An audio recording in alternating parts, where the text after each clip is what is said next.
What's up everyone, it's once again, and today we are going to talk about the dumpster fire that is these Pokemon battles. Now there are obviously a lot of Pokemon battles, so if I missed something and you think it deserves to be in the list, let me know in the comments below. And let me know you guys enjoy this by liking the video, it really helps out. But without further ado, let's get into the video.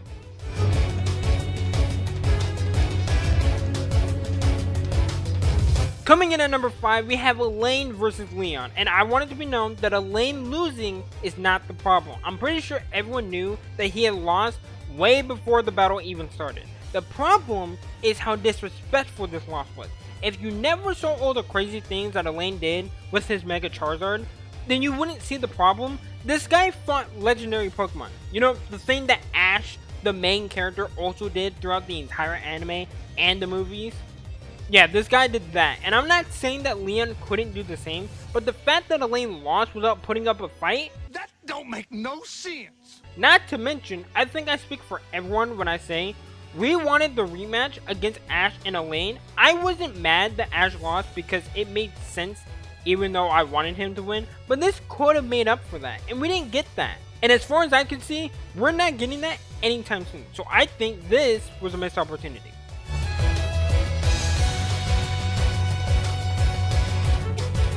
At number 4, we have Ash vs Misty. More specifically, Ash vs Misty after Ash became the #1 trainer.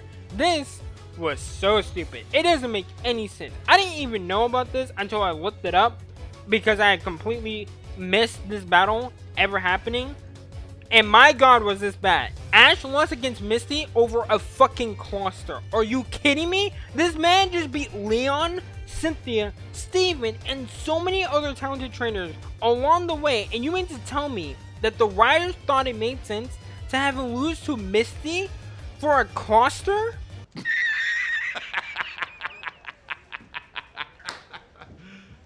You serious? The only thing that saves this for being higher is because this is supposed to be a callback to Ash vs Misty going for Totodile and stuff like that. But it's still just so stupid that it needs to be on the list. It's so bad.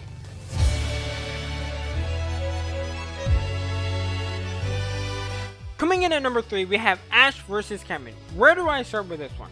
Let's start with the fact that Cameron didn't have a full team of Pokemon. He was late to the registration, thought he was in the Johto League while in Unova, and the fact that he only won after Riolu evolved and somehow swept Ash's team, which, speaking of Ash's team, he didn't have his fucking Crocodile. Don't ask me why, I don't even know. I can't comprehend anything that the writers wrote in the black and white anime, and I don't think anyone should try. It's all really stupid.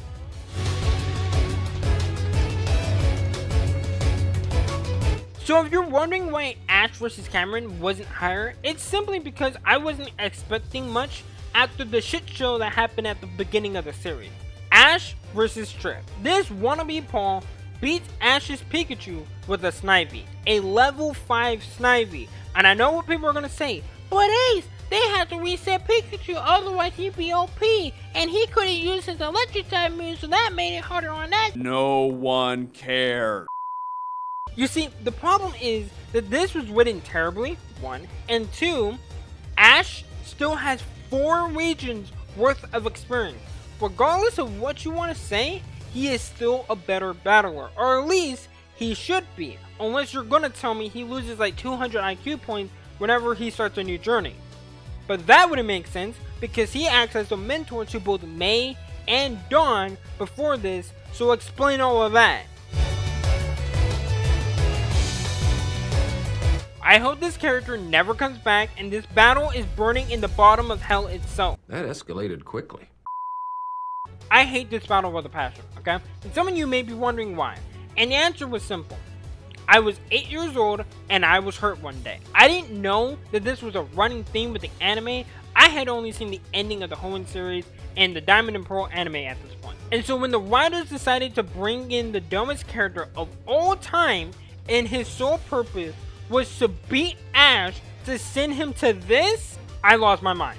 We don't know anything about Tobias. He comes out of nowhere, he has 2 confirmed legendaries, with probably 4 more that we can all guess if anyone really cares about that. And then after he wins, we never see him again. And that's not all. Can someone please explain to me why Ash thought it made sense to use this team against this? Anyone at all? Why didn't he bring back Charizard or use Infernape or Snorlax? At least with Charizard, we've seen him fight legendaries before, so we know he can do it. You mean to tell me he really sat down and said, you know what would be good against Darkrai? Torkoal and a fucking Swallow, for crying out loud.